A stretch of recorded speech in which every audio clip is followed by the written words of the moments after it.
Hello, welcome to this video. In this video, I am going to share with you my experience playing against a world-class chess grandmaster Nigel Short. Now Nigel Short doesn't need an introduction. He played the World Championship match against the one and only Garry Kasparov. He was also one of the top players in the world for several years. I played with him in two consecutive tournaments in 2017 and 2018. Even though I managed to win this mini match with a win and a draw, what's more important for me is the three lessons that I learned from this mini match against Nigel Short. So firstly, we will check both the games. We'll see both the games in action, and at the end of these two games, I'm going to share with you the three lessons that I learned, which hopefully you will also be able to apply in your own tournament games, especially when you play a much higher rated opponent. So let's check out the first game of this video. So the game started with d4. I was playing with white pieces and Nigel was black. As I mentioned earlier, I played d4, only d4 in those days. So I started with d4.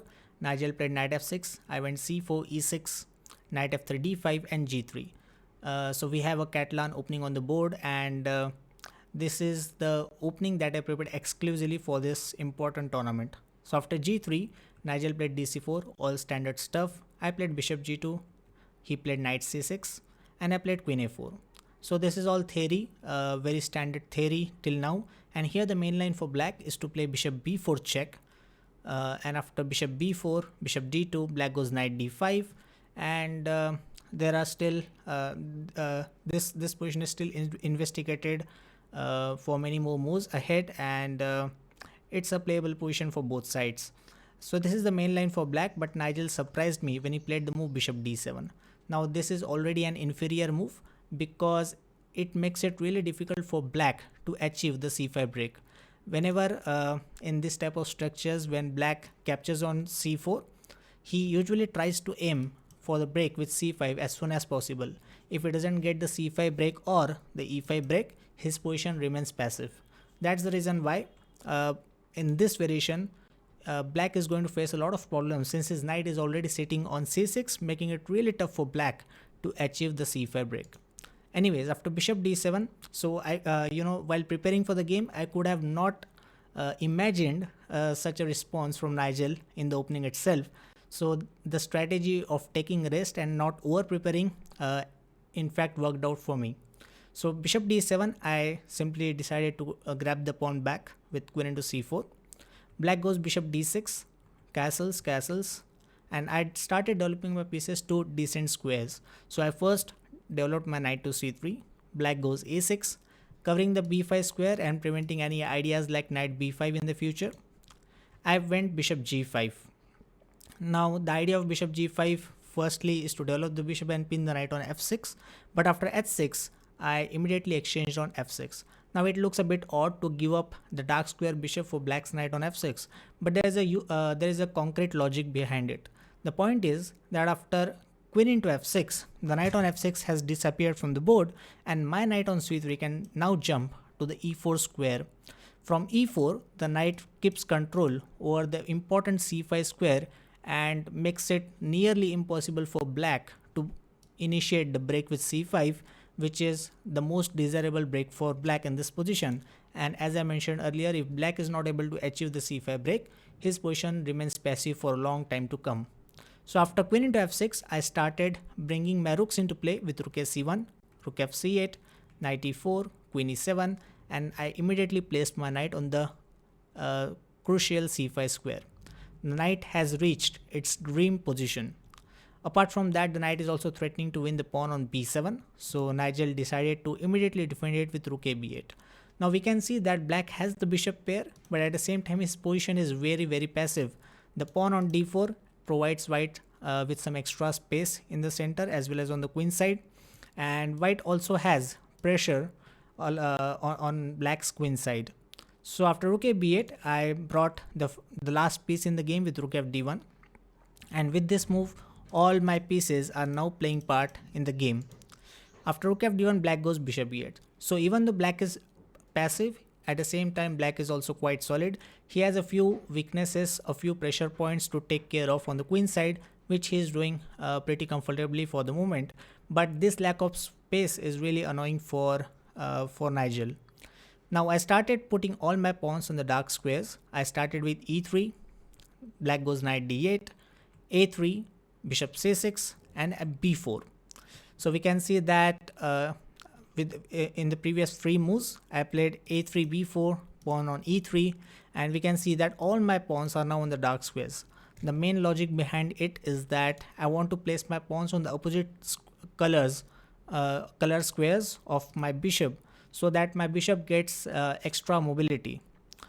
At the same time, by putting the pawns on the dark squares, I limit black's bishop on d6, which is simply unchallenged since I don't have a dark square bishop. So by putting the pawns on dark squares, this bishop also feels limited in its mobility. After b4, black plays queen e8. So we can see that Nigel is playing on the last 3 ranks in his position, and he doesn't have a concrete plan, a concrete way to improve, or a concrete way to improve his position and fight against the space advantage that I have gained thanks to the pawns on d4 and b4. I played queen c3, rook a8. So Nigel is just waiting for me to initiate some break or take some action.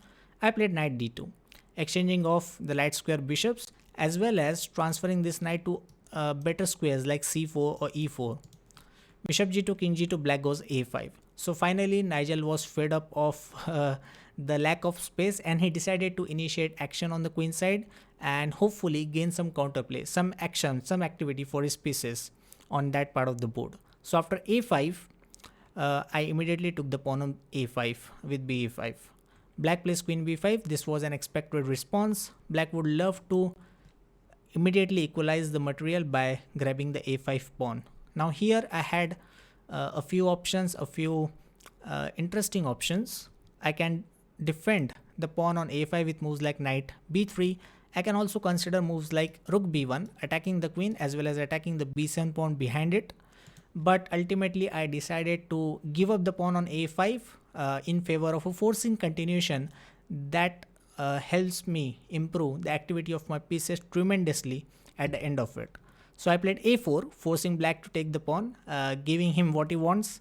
But after queen a5 and exchange of queens, I had the move knight c4, which creates an attack on both the rook and the bishop on d6.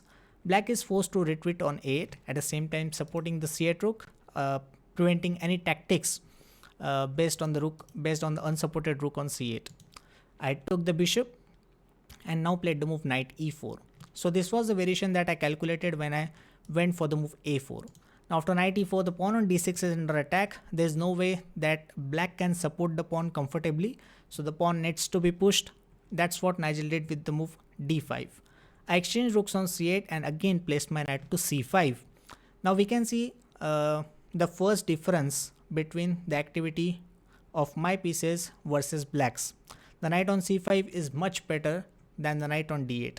Firstly, the knight is very active on the c5 square, always looking after the b7 pawn, and the knight is very passive on d8 and is performing a defensive role because of the weak pawn on b7. Next, I would love to play rook b1 and create more pressure on the b7 pawn when both his knight and rook will be tied down to the defense of the pawn, and I can slowly improve my position. I can play h4, h5, gaining space on the king side, or can even think of bringing the king quickly towards the queen side. So instead of defending this endgame passively, Nigel decided to initiate another break and look for counterplay. But this backfired badly for Nigel because I have a very concrete way to win a pawn and create more and more pressure on black. So after e5, which is the response again that I expected, I played knight d7. The point is that, of course, I can't take the pawn. That is the whole point, because my knight hangs on c5. So I move my knight to d7, counter-attacking the pawn on e5. And the main point is that if black plays e4, I can play knight b6, attacking the rook as well as the pawn on d5. And there's simply no way for black to defend both at the same time. And I simply win a pawn and get a winning advantage.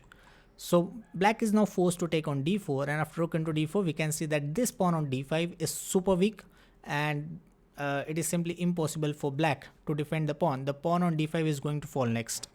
So black plays knight e6, again searching for counterplay. There was another idea for black which he would love if it had worked, but the main problem is that the idea of rook c4 looking after the a4 pawn doesn't work, because after rook d5 rook a4 black has the tactical idea of knight b6, creating a discovered attack on the knight on d8 as well as the rook on a4. And again, since the a8 square is not available for the rook to come, white is going to lose, black is going to lose material in this position. So that's why the main idea of rook c4 doesn't work. Black decided to play knight e6, rook d5, rook c4 and a5. Now I am a clear pawn up, I have more active pieces, but I still need to show a lot of technique in order to increase my advantage step by step, and keep increasing it until I get a winning position. So after a5, black plays rook b4, and here I played an important move which helps white create more pressure on black's king side. I played h4 immediately. The point is to put the pawn on h5 and gain more space. Black is not in time to play g6 and h5 and prevent my plan. So if my pawn reaches on h5, it is going to create a lot of inconvenience for black on the king side. Black decided to play g5, but I continued with h5, and we can see that since I have managed to take my pawn all the way to h5, the pawn on h6 is now fixed and is a potential target for my pieces. Black goes king g7 and I played knight e5. Now if you imagine where would you like to put your knight from d7, what would be the ideal square for the knight? The ideal square for the knight is the square f5, because first of all it is like an outpost. There is no pawn in black's camp that can kick my knight from the f5 square. At the same time, from f5 the knight always targets the weak h6 pawn. So I decided to create a plan and take my knight on the journey to the f5 square. So after king g7, I played knight e5, the first step towards the dream f5 square. Knight f8, knight d3, attacking the rook, rook b3, knight c5. Again attacking the rook, saying hello to the rook once again. If black plays rook b5, which looks like a very desirable move, pinning the knight to the rook on d5. The problem with this is that I have the tactical idea of knight e6, which checks the black king and wins the rook on b5. So black was forced to play rook b1, and I played knight e4, inching closer towards the dream f5 square. Now my plan is simply to play knight d6 and then put my knight on f5. Black plays b6, liquidating on the queen side, but that doesn't help him, because after knight d6, pa5, rook into a5, with double threats of rook a7 as well as knight f5, knight d7, knight f5 check, king h7 and rook a6. There was simply no way for black to defend the weak pawn on h6, and with it I managed to win a second pawn in this endgame, which is clearly sufficient for me to bring home a full point. It is important to note that black cannot play f6 as it exposes his pieces on the 7th rank. I can immediately play rook a7, pinning the knight, and if black plays rook d1, supporting it, I can play knight d4, interfering in between and breaking the support, and there is no way for black to defend the knight on d7. So this is simply a winning position for white. So after rook a6, Nigel tried g4, but after rook h6 check, king g8 and rook a6, I was clearly on top. Nigel tried to create some mating ideas with knight e5, knight f3, but it simply didn't work, because after knight e5, I played rook a5. Of course, knight f3 is not possible because of knight f6 followed by knight g4.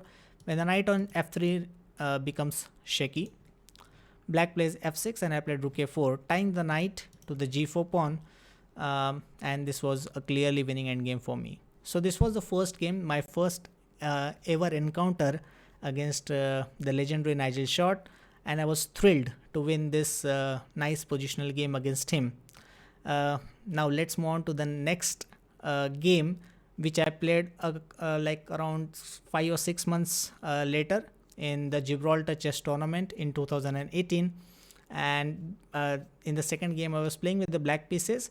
So it was a nice game because I managed to draw against Nigel comfortably with the black pieces. So let's check out that game now. So I played the second game against Nigel almost after 7 months from the first game. This game was played in the Gibraltar chess tournament, which is one of the best open chess tournaments in the world, and it was played in 2018. This time I was playing with the black pieces and Nigel was white. Again, I quickly checked these games and realized that there's simply no point in preparing against him since he played everything. He has played almost everything on the first move: d4, e4, c4, knight f3, b3, even moves like g3. So there was simply no point in preparing. And again, I decided not to over prepare, just check some main lines and take more rest, save energy for the game. So let's check out this game, and fortunately I was able to hold Nigel pretty comfortably in this game thanks to my opening preparation in this endgame line of the Tarash defense. So the game started with knight f3. Nigel opened with knight f3, knight f6, and he quickly played the move d4, which after d5 transposes to a queen pawn opening. He played c4, I played e6, and he played knight c3.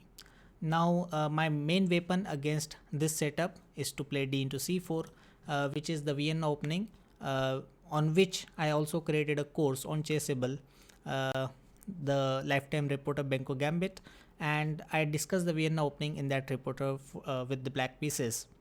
But instead of going for the Vienna, there was another line that I had prepared for this tournament, which is some sort of a dry line, because we forcefully try to enter an endgame, a slightly inferior endgame we can say, but if black plays accurately, he can hold in that position comfortably against even higher oppositions, as happened in this game against Nigel. So after knight c3, I went for c5. Now this is also a start of this is also the start of the Tarash defense, c into d5, and the main line, as we all know, is e into d5, which basically enters into the Tarash defense. So after e d5, g3, cd4, knight d4, knight c6, this is one of the main lines against the queen pawn opening.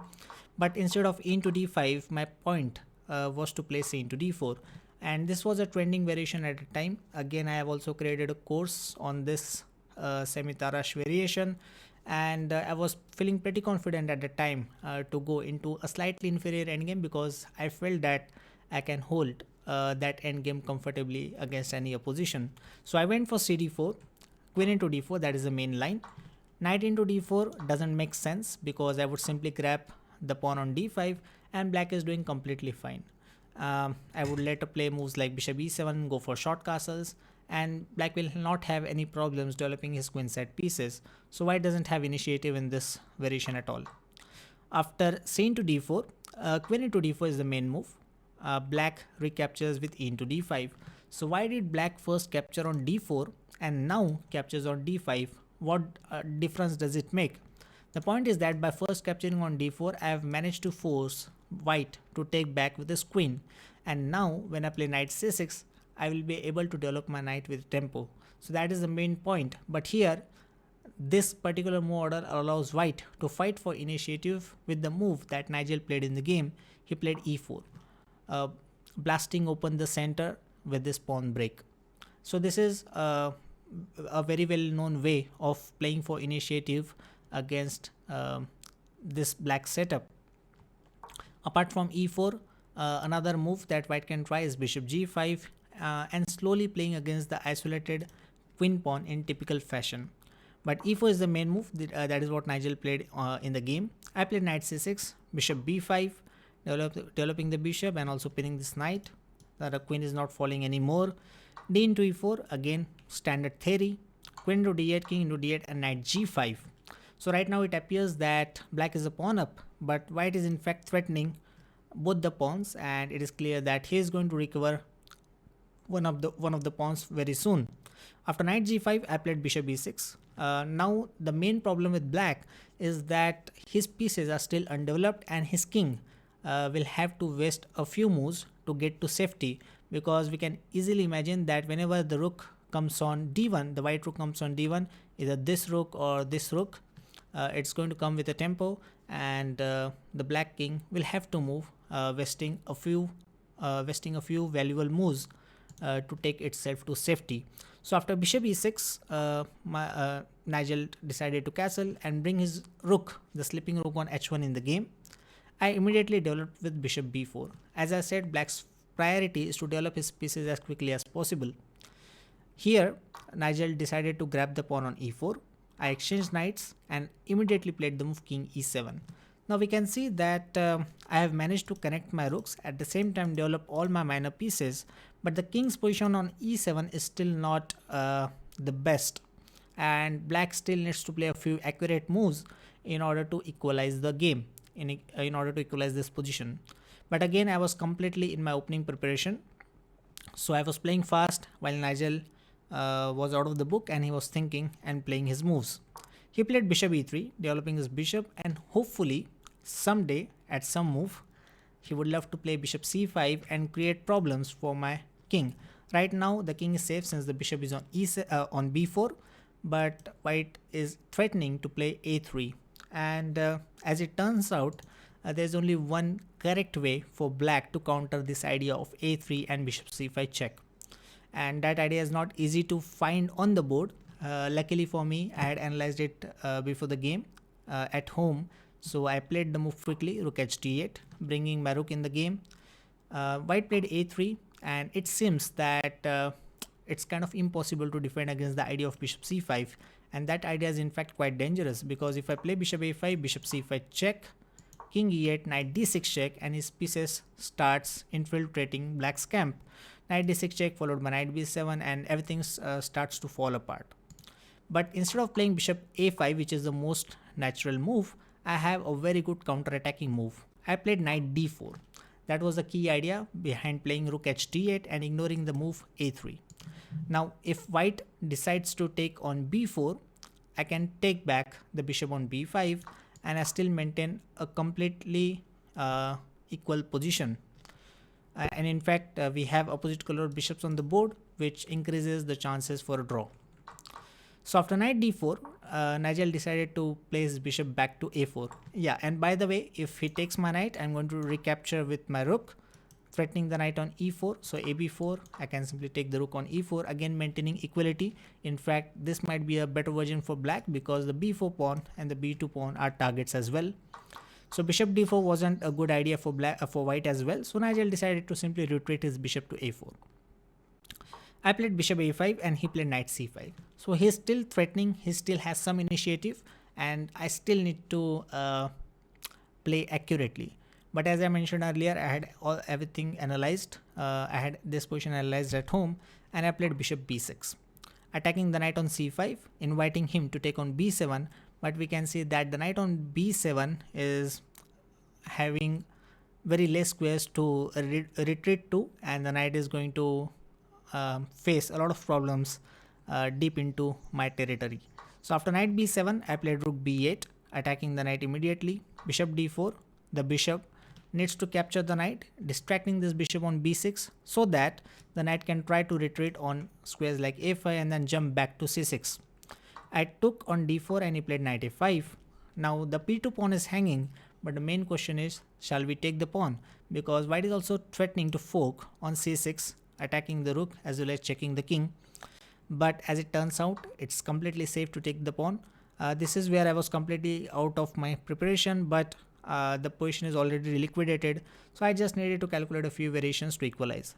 So I played bishop b2, knight c6, king goes to f6, and after knight into b8, I grabbed his rook on a1, rook b1. So this was the final trick by Nigel. If I move the bishop on any other square apart from e5, which I played in the game, for example bishop d4, then he can play bishop c6, trapping the poor rook on a8, and this would be completely winning for white. But as I had already calculated, I can play bishop e5 in this position, threatening the knight and not giving white the opportunity to play bishop c6, because now bishop c6, I am simply going to grab his knight on b8. So this is the move bishop e5, which helps black equalize the game, and now white doesn't have any other tricks. So Nigel decided to simply liquidate the position into a drawn endgame by playing knight d7 check, forcing an opposite color bishop endgame, and after bishop d7, rook d8, we played a few more moves, but it was clear that there's nothing remaining in the position to play for, and we quickly agreed for a draw after a few moves. So this were my mini match. So this was my mini match against the legendary Nigel Short. I played I played two games against him in two consecutive tournaments.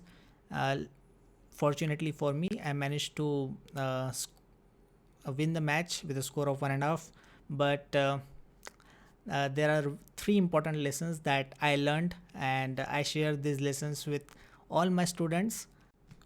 So the three lessons that I learned from my mini match against Nigel Short are: number one, do not prepare against opponents who have a vast experience. Opponents who have been playing chess for a long time, it's quite possible that they have tried almost every opening in chess, and if you feel after checking their games that they have played almost everything, they have a huge experience, it's better not to over prepare and try to cover each and every variation, try to revise each and every variation before the game. A better strategy is to just check some of the main lines which you feel are necessary to revise, because they are concrete in nature and you need to remember them move by move. So you can just select a few lines like this and you can revise them before the game, and focus on saving the energy for the game, because that is something that's going to be really helpful for you when playing against strong, experienced opponents. Lesson number 2 is be prepared for opening surprises, because when you play against players who are much higher rated than you or who have more experience than you, they will usually try to surprise you in the opening and take you out of the opening preparation. Usually they try to aim for a neutral territory, a neutral game where they don't know much, you also don't know much, and we have a game to play on. So they rely on their middle game and end game skills, and they will usually try to take you out of theory and get a normal fight. So you have to be ready for opening surprises. It is not really possible to try and predict all their opening choices or try and predict the variations that they are going to play. For example, in my first game against Nigel, I would have never predicted that he would play the move bishop d7 in the Catalan opening. Even though that was an inferior move, Nigel decided to go for it because he wanted to get a fresh game right after the opening. So you have to be mentally prepared to face any sort of opening surprises, but at the same time remember that that is also your opportunity to gain initiative, to seize the initiative right in the opening. Lesson number 3 is that strong players can have bad days. As we saw in the first game, Nigel lost without a fight. I was able to win the game comfortably with good positional chess, and I myself have experienced some really bad days where I played some stupid chess and lost to lower rated players. So whenever you're playing against a much higher rated opponent or a much experienced opponent, remember that this can be your lucky day when your opponent simply is not able to give his best, and you are able to outplay your opponent and score a full point. So I hope that you will remember these 3 lessons that I shared with you and apply these mindsets whenever you are playing a much higher rated opponent or a vastly experienced opponent. If you like this video, do subscribe to the channel and click on the bell icon so that you will get notified whenever I upload a new video. And I hope you enjoyed this video. See you in the next video, guys. Take care.